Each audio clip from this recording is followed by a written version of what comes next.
நேயர்கள் அனைவருக்கும் வணக்கம். வெண்முரசு வெய்யோன் அத்தியாயம் 50. தன்னை சூழ்ந்த அலையடித்து எழுந்து அமைந்த காளிந்தியின் கரிய நீர்ப்பெருக்கில் தென்னை நெற்று கூட்டமென தானும் அலையென வளைந்தமைந்து வந்து கொண்டிருந்த நாகர்களின் சிறு வள்ளங்களையும் அவற்றில் விழிகளென விதும்பும் உதடுகளென கூம்பிய முகங்களென செறிந்திருந்த நாகர்களையும் நன்கு காணும் அளவுக்கு கர்ணனின் விழிகள் தெளிந்தன. விடிவெள்ளியழ இன்னும் பொழுதிருக்கிறது என அவன் அறியாது விழியோட்டி அறிந்த விண் தேர்கை காட்டியது. வலப்பக்கம் விண்மீன் சரமென சென்று கொண்டிருந்த இந்திரபிரஸ்தம் நோக்கிய கலநெறிகள் கண்கள் ஒளிவிட சிறகு விரித்த சிறு வண்டுகள் என சென்றன. கரையோரத்து மக்கள் பெருக்கின் ஓசைகள் காற்றில் கலைந்து திசை மாறி அணுகியும் அகன்றும் ஒலித்து கொண்டிருந்தன. அணுகியும் விலகியும் சென்ற வெள்ளங்களின் துடுப்புகள் தெறிக்க வைத்த நீர்த்துளிகளால் அவன் முழுமையாக நனைந்திருந்தான். படகில் இருந்த அனைவரும் நனைந்திருந்தனர். எரிந்தழிந்தது காண்டவ பெருங்காடு. நாகர்குல மன்னர் தட்சர் அமர்ந்தாண்ட அரியணை சாம்பல் மூடியது. மூதாதையர் குடிக்கொண்ட பெரும் புற்றுகள் கருகின. அனலுண்ட காட்டிலிருந்து இறுதியில் கிளம்பும் எங்களை உரகர்கள் என்கிறார்கள் என்றாள் முதுமகள். நாகர்கள் 3 பெரும் குலங்களுக்குள் 1008 குடிகளாக பெருகி நாகலந்தீவை நிறைத்திருக்கும் மானுடத் திரள் என்று அறிக. தெற்கே அலைக்கடல் குமரிக்கு அப்பாலும் நாங்களே பரவியிருக்கிறோம். மலைமுடிகள், தாழ்வரைகள், ஆற்றங்கரை சதுப்புகள், கடலோரங்கள் என நாங்கள் இல்லாத இடமென ஏதுமில்லை. கர்ணன்: நாகர்களை பற்றி நாங்கள் ஏதும் அறியோம். எங்கள் நூல்கள் அளிக்கும் எளிய கதைகளை மட்டுமே இளமை முதல் பயின்றுள்ளோம் என்றான். கேள். நாகலந்தீவின் வடநிலம் சாரஸ்வதம், கிழக்கு கௌடம், நடுநிலம் வேசரம், கீழ்நிலம் திராவிடம் என்றாள் முதுமகள். அன்று சிந்துவும் கங்கையும் இருக்கவில்லை. அவ்விரு பெருநதிகளுக்கும் அன்னை என்றான சரஸ்வதியே மண் நிறைத்து 1000 கிளைகளாக பிரிந்து வளம் பயந்து உயிர் புரந்து ஓடிக்கொண்டிருந்தது. சரஸ்வதி ஓடிய சாரஸ்வத நிலமே நாகர்களின் முளைவயல். உருகா பனி சூடி உச்சி குளிர்ந்து இளவெயிலில் பொன்னாகி இருளில் வெள்ளியாகி விழிமூடி ஊழ்கத்தில் அமர்ந்திருக்கும் இமயனின் மடியில் பூத்த நீலமலர் பிரம்மமானச ஏரி. அன்னங்கள் மட்டுமே அறிந்த வற்றா பெருஞ்சுனை அது. அதன் கரையில் நின்றிருக்கும் பேரால மரத்தின் அடியில் சிறு ஊற்றென பிறந்தவள் சரஸ்வதி. 18,000 குளங்களை அன்னை மைந்தரே என அமுதூட்டி நிறைப்பவள் என்பதனால் அவள் சரஸ்வதி எனப்பட்டாள். மேலே நீலத்தின் நிறவலென குளிர் பெருக்கும், அடியில் செந்நிற அனலோட்டமும் கொண்டவள். தவமே உருவானவள். 10,000 கோடி விழிகளால் விண்ணோக்கி சிரிப்பவள். முகில்களை ஆடையென அணிந்து நடப்பவள். அவள் வாழ்க என முதுமகள் தொடர்ந்தாள். அன்று மண் பெருகிய சரஸ்வதி தன் தவத்தால் மானுடரின் கண்படாதவள் ஆனாள். ஓழ்கத்தில் ஆடும் நுண் சொல் என ஆழத்தில் வழிந்து ஆழி தேடுகிறாள். அறிக. முன்பு வினசன தீர்த்தம் என்ற இடத்தில் 4 மலைகளுக்கு நடுவே அமைந்த வட்ட பெரும்பிலம் ஒன்றில் புகுந்து மண்ணுக்குள் சென்று மறைந்தாள். மலையின் உந்தி என நீர் சுழித்த அந்த பிலத்தை சூழ்ந்திருந்த அடற்காடு நாகோத்வேதம் என்று அழைக்கப்பட்டது. நாகர்குலம் தோன்றிய மண் அது. நாகர்களன்று எவரும் செல்ல முடியாத நாகோத்வேதத்தின் நடுவே ஓசையின்றி சுழன்று கொண்டிருக்கும் வினசன தீர்த்த சுழியில் பாய்ந்து அதன் மையத்தை அடைபவர் அவ்வழியாக நாகதேவர்களின் உலகை சென்றடைய முடியும். நாகோத்வேதத்தில் வாழ்ந்த நாகர்குலம் 2 பெரும் பிரிவுகளாக இருந்தது. 7 படம் கொண்ட கருநாகங்களில் இருந்து பிறந்த மானுடரை பன்னகர் என்றனர். தொழுதலை கொண்டு நச்சு கறந்த சிறு செந்நாகங்களின் தோன்றல்களை உரகர் என்றனர். கிருதயுதத்தில் 2 குலங்களும் ஒன்றை ஒன்று சார்ந்து அங்கே வாழ்ந்தன. மண்ணுக்கு மேல் வாழும் உயிர்களையும் விளையும் காய்கனிகளையும் பன்னகர்கள் உண்டனர். மண்ணுக்குள் வாழும் உயிர்களையும் கிழங்குகளையும் உரகர்கள் உண்டனர். மலைப்பாறைகளுக்கு மேல் பன்னகர்கள் வாழ்ந்தனர். அவர்களுக்கு முகில்கள் கூரையிட்டன. மண் வளைவுகளுக்குள் உரகர்கள் வாழ்ந்தனர். அவர்களுக்கு மேல் வேர்கள் செறிந்திருந்தன. பன்னகர்கள் சாட்டையென நீண்ட கை கால்களும் சுடுக்கி நிமிர்ந்த தலையும் காராமணி நிறமும் வெண் சிப்பி போன்ற பெரிய விழிகளும் கரிச்சுருள் வளையங்கள் என சுரிகுழலும் குறுமுழமென முழங்கும் ஆழ்குரலும் கொண்டவர்கள். கைகளை நாவாக்கி பேசும் ஒரு மொழி கற்றவர்கள். கண்ணிமை சொடுக்காமல் நோக்கி மெய்மறக்கச் செய்யும் மாயமறிந்தவர்கள். அவர்களின் உடலில் நஞ்சே குருதியென ஓடியது. அவர்கள் நாமூறல் பட்டால் தளிர்களும் கருகும். பன்னகர்களின் விற்திறனை விண்ணவரும் அஞ்சினர். நாகோத்பேதத்தில் மட்டும் விளைந்த நாகபுச்சம் என்னும் பெரும்பால் அமைந்த மெல்லிய சிறு வில்லை அவர்கள் தங்கள் இடையில் கச்சையென சுற்றி கட்டி கொண்டிருப்பார்கள். எதிரியையோ இரையையோ கண்டதும் அருகிருக்கும் நாணலை பறித்து நாவில் தொட்டு அதில் பொருத்தி தொடுப்பார்கள். நாகச்சரம் படுவது நாகப்பல் பதிவதே ஆகும். அக்கணமே நரம்புகள் அதிர்ந்து எண்ணங்கள் குழம்பி நெற்றிக்குள் விழி செருகி தாக்குண்ட உயிர் விழுந்து உயிர் துறக்கும். உரகர்கள் மஞ்சள் நிறமான சிற்றுடல் கொண்டிருந்தனர்.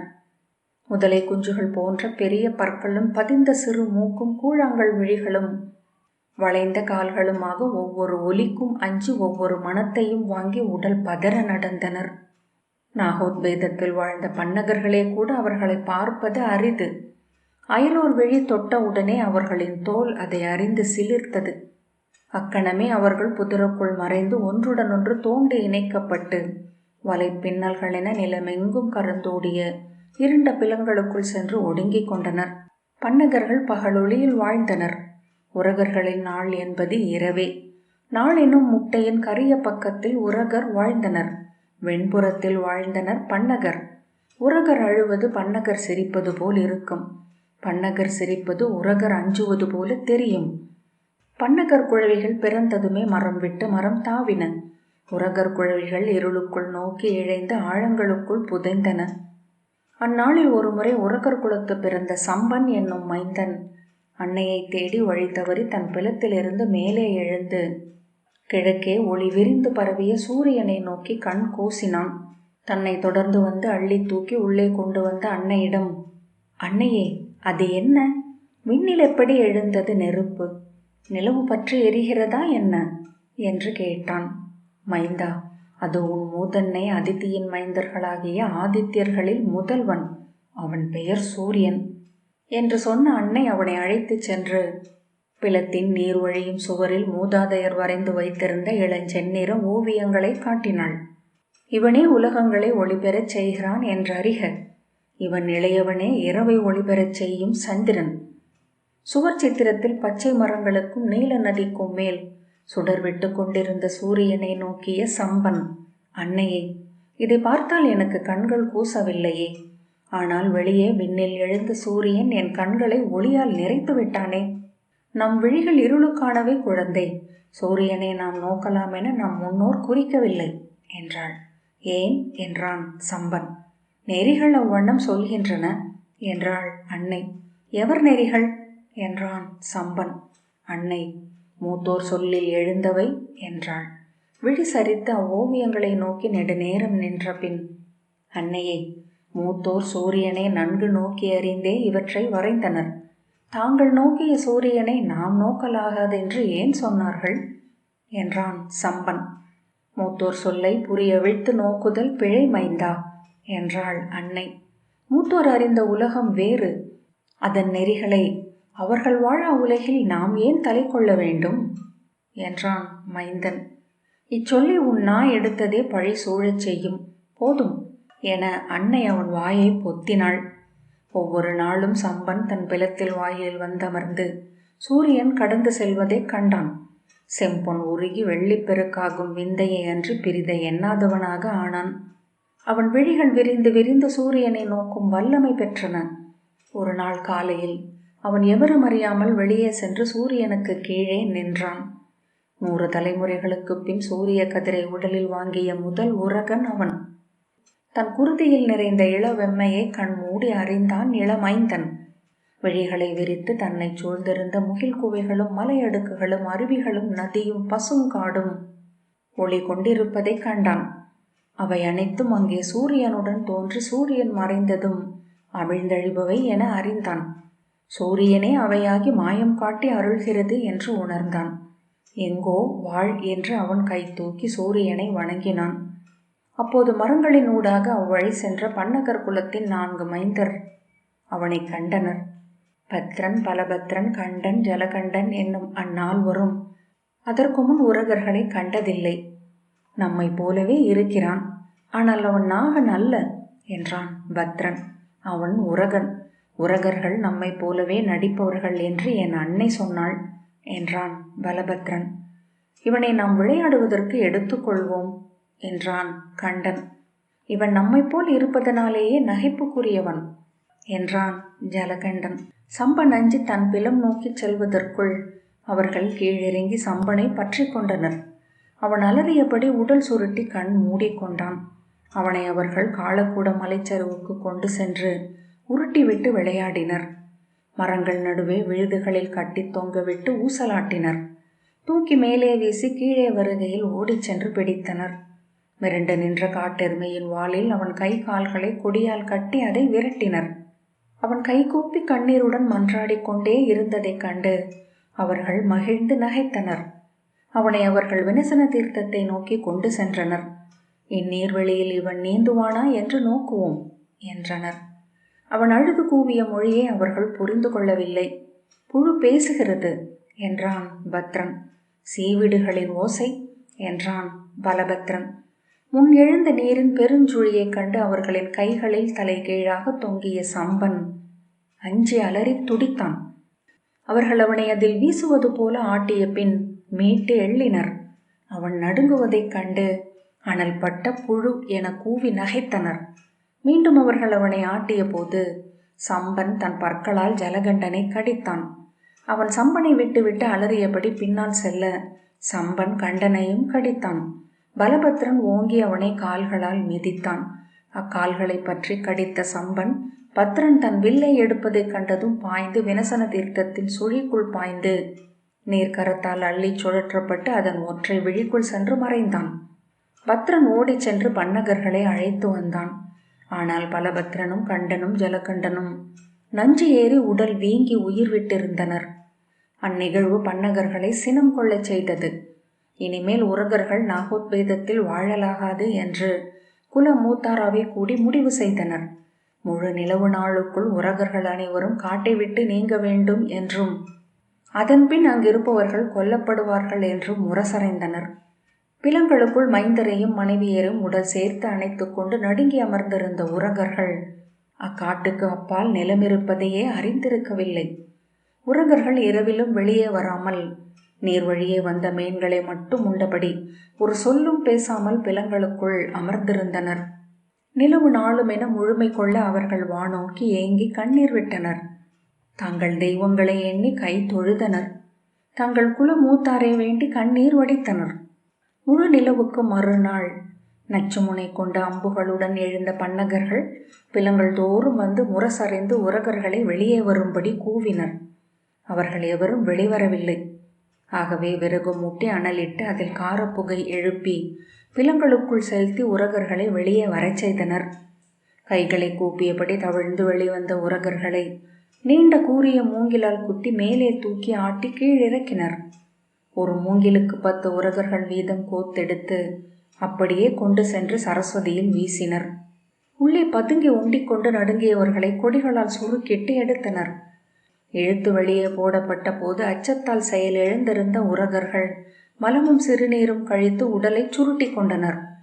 மேலும் மேலும் மூங்கில்களை வெட்டி கூறாக்கி கொண்டே இருந்தனர் பன்னகர்கள். தங்கள் மண்ணுக்கடியில் அத்தனை உரகர்கள் இருப்பது அவர்களுக்கு வியப்பளித்தது. இவர்கள் இத்தனை பேருக்கு நாம் விட்டிருக்கலாகாது என்றனர். உரகர் குலத்தில் அத்தனை பேரும் இறந்தனர். சம்பனின் அன்னை மட்டும் தன் எஞ்சிய 5 மைந்தரை நெஞ்சோடு அணைத்தபடி பிலத்தின் வளை ஒன்றுக்குள் ஒடுங்கி இருந்தாள். அவள் அங்கிருப்பதை மனத்தால் அறிந்த பன்னகர்கள் அனலை பெருக்கினர். பின்னர் இறந்த உரகர்களின் உடலை இழுத்து வந்து அந்த அனலில் இட்டனர். உடற்கொழுப்பு உருகி தழலுக்கு அவியாகி நிறைய வெம்மை எழுந்து பிலத்தை மூடியது. மைந்தர் அழுதபடி அன்னையை பற்றி கொண்டனர். தன் உறவுகள் உருகி தழலாக எழுந்த எரியை நோக்கி கொண்டிருந்த அன்னை அதில் தானும் ஐவரையும் அணைத்தபடி தன் உடல் கொழுப்புருக நின்றெறியும் ஒரு காட்சியை கனவுருவென கண்டாள். அடுத்த கணத்தில் அவர்களை அள்ளி எடுத்தபடி பிலத்தின் சிறுவாயில் வழியாக வெளியே வந்தாள். அங்கே அவளுக்காக காத்து நின்றிருந்த எருமா நாகர்களையும் ஒரே கணத்தில் மாறி மாறி கடித்தாள். அவர்கள் அலறியபடி பின்னால் செல்ல மைந்தருடன் அவள் சரஸ்வதி நோக்கி ஓடினாள். அவர்கள் அம்புகளுடன் துரத்தி வந்தனர். எதிரே தன்னை தடுத்த மேலும் இருவரை கடித்து விலக்கிவிட்டு ஐவரையும் அள்ளி அணைத்தபடி நீர்ப்பெருக்கில் பாய்ந்தாள். சரஸ்வதியின் குளிர் நீர்ப்பெருக்கில் விழுந்த அவள் அச்சுழியின் விளிம்பில் கடுவிசையுடன் சுழன்று அதனால் வெளியே வீசப்பட்டாள். அங்கே வாய் திறந்து நீருண்ட பிளத்தினுள் சென்று சுழி தமிழ்ந்த நீர்ப்பெருக்கில் ஒழுகி நினைவழிந்தாள். சரஸ்வதி 12 யோஜனை தொலைவுக்கு அப்பால் இன்னொரு பெரும் பிலம் வழியாக 1000 இதழ் கொண்ட தாமரை போல விரிந்து மேலே எழுந்தது. சமசோத்பேதம் என முனிவர் அழைத்த அந்த சுனையில் அவள் மேல் எழுந்து வந்தாள். மைந்தரை இழுத்து கொண்டு வந்து கரை சேர்ந்தாள். அந்த இனிய காட்டில் அவள் உயிர் மீண்டாள். விளைந்து எவரும் தீண்டாமல் குவிந்து கிடந்த காய்களையும் கனிகளையும் அள்ளி தன் மைந்தருக்கு அளித்து அவர்களை உயிர்ப்பித்தாள். சூரியனின் வெய்யொளியில் தன் மைந்தர்களை காட்டி அவர்களின் உடலுக்குள் அமுதூரச் செய்தாள். அவர்களின் முதுகுகள் நிமிர்ந்தன. செதில் பரவிய தோல் ஒளி கொண்டது. விழிகளில் அனல் எழுந்தது. அஞ்சாமையும் கருணையும் உள்ளத்தில் நிறைந்தன. அவள் குலம் அங்கு பெருகியது. அவள் பெயர் திரியை. அவளுடைய 5 மைந்தர்களான கோடிசன், மானசன், பூர்ணன், சலன், பாலன் ஆகியோர் அங்கே வளர்ந்தனர். அந்த காட்டிலிருந்த மலை மக்களில் இருந்து அவர்கள் மனம் கொண்டனர். அவர்களின் கனவில் ஒளிவிடும் 7 அரவு தலைகளுடன் எழுந்து வந்த சம்பன் உறுப்பதென்ன, ஒழிவதென்ன, ஈட்டுவதென்ன, இயல்வதென்ன என்று அவர்களை ஆற்றுப்படுத்தினான். உரகர் குலம் அங்கே பெருகியது. 100 ஊர்களில் 1000 குடிகளாக பரவி அந்த மலைக்காட்டை அவர்கள் ஆண்டனர். அன்னை திரியையை நீர்மகள் என்று சரஸ்வதியின் கரையில் ஓர் அத்திமரத்தடியில் நிறுவி வழிபட்டனர். 5 மைந்தரை உடலோடு சேர்த்து 5 தலை நாகம் குடைப்பிடிக்க நின்ற அன்னையின் விழிகளில் அறியா வஞ்சம் ஒன்று கல்வடிவ தழலாக நின்றிருந்தது. அவளை மகாகுரோதே என்றும் அழைத்தது அக்குலம். அன்னைக்கு அவர்கள் அவள் நீர்மலர் மேல் எழுந்து வந்த தேய்பிறை முதல் நாளில் 108 கருநாகங்களை பலி கொடுத்து வழிபட்டனர். வளைகளை தோண்டி சீறி வரும் நாகங்களின் பத்திகளில் கூர் செதுக்கிய நீண்ட மூங்கில்களால் குத்தி கோத்து ஒன்றன் மேல் ஒன்றென சேர்த்து அடுக்கி தூக்கி வந்தனர். 11 மூங்கில்களில் நெளிந்து சுழித்து உயிர் சொடுக்கும் நாகங்களுடன் ஆடியும் பாடியும் வந்து அன்னை முன் பணிந்தனர்.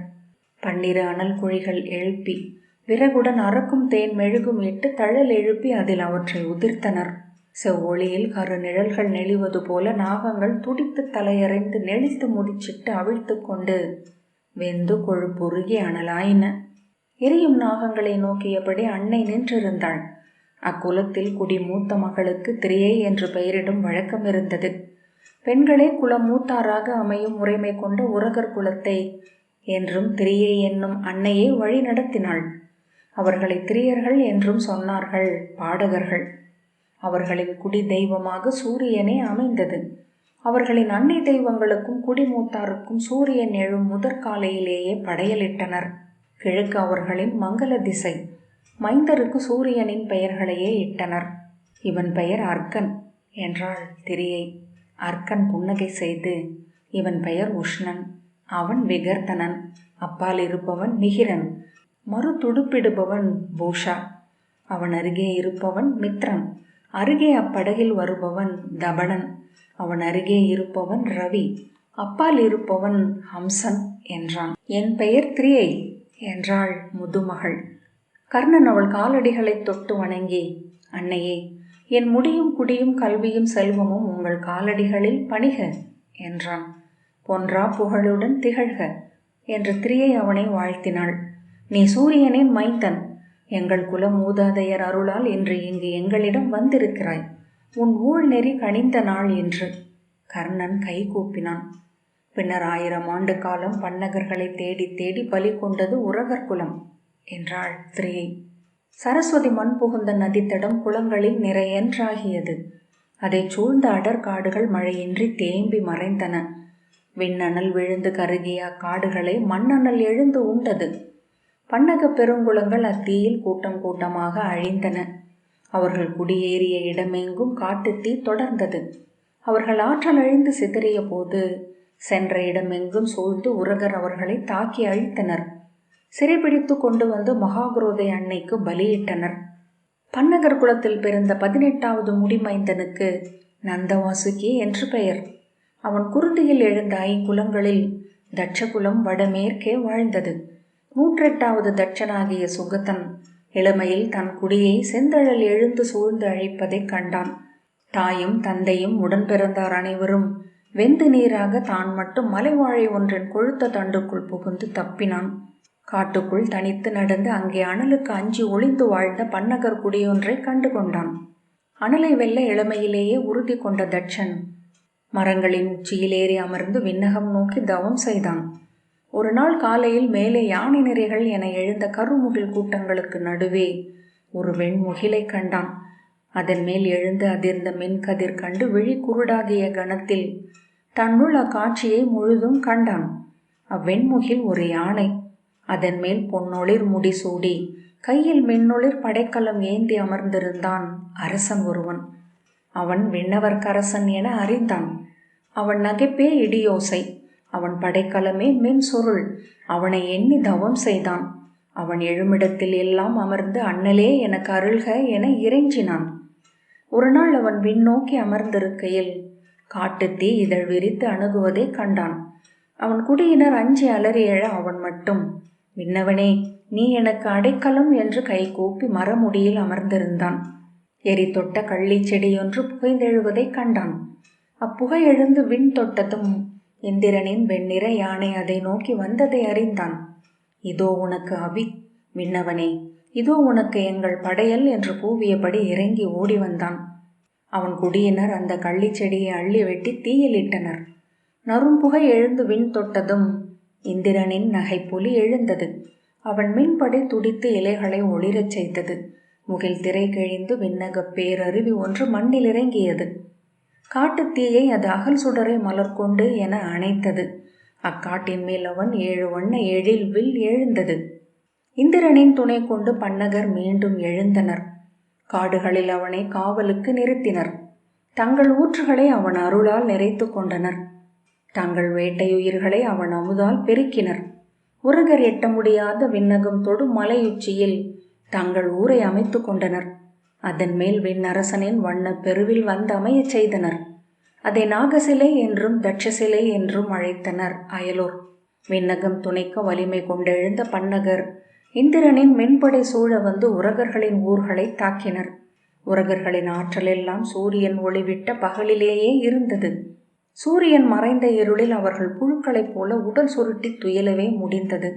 இரவின் இருளுக்குள் இந்திரன் அருளிய நீர்ச்சரடுகள் திரையெனச் சூழ வந்த பன்னகர்களை உரகர் விழி தெளிந்து காணக்கூடவில்லை.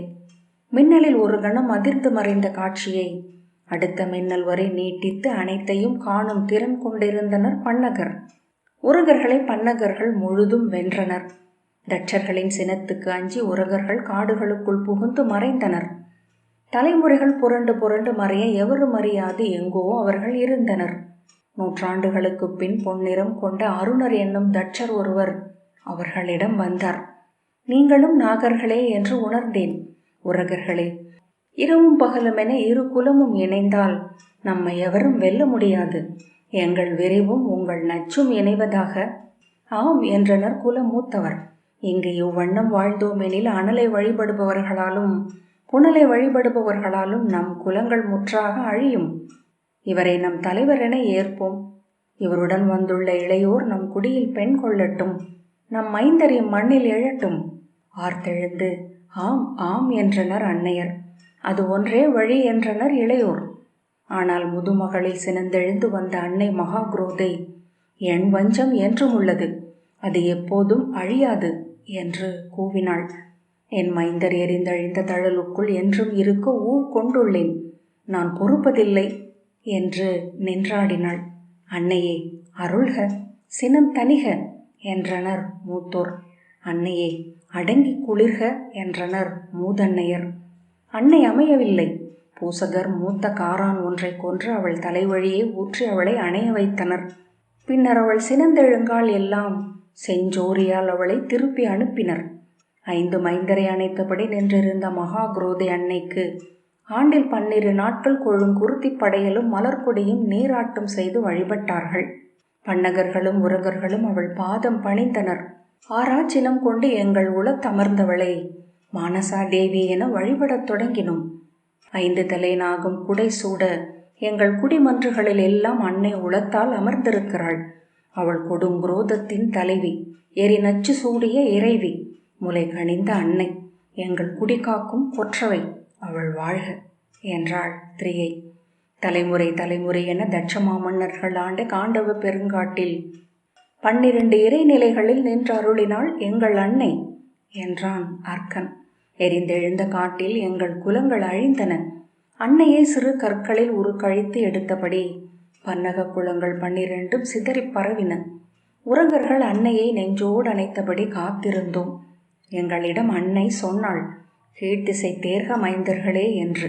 கீழ்த்திசை அங்குள்ளது என்ன என்று நாங்கள் அறியோம். அங்குள்ளது ஓயாது பெருநீர் பெருகும் ஒரு நதி. அதற்கப்பால் உள்ளது அழியா பெருங்காடு.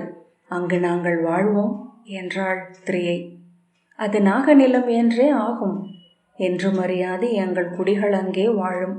துடுப்பை நீரிலிட்டு உந்தியபடி சிம்மத்தை பசி உள்ளிருந்து இட்டு செல்வது போல அன்னை எங்களை கொண்டு செல்வாள். நாங்கள் பெரு வெள்ளத்தில் மிதந்து செல்லும் நீர் பாசிகள். கைப்பிடி மண் போதும், அங்கு முளைத்தெழுவோம் என்றான் அர்க்கன்.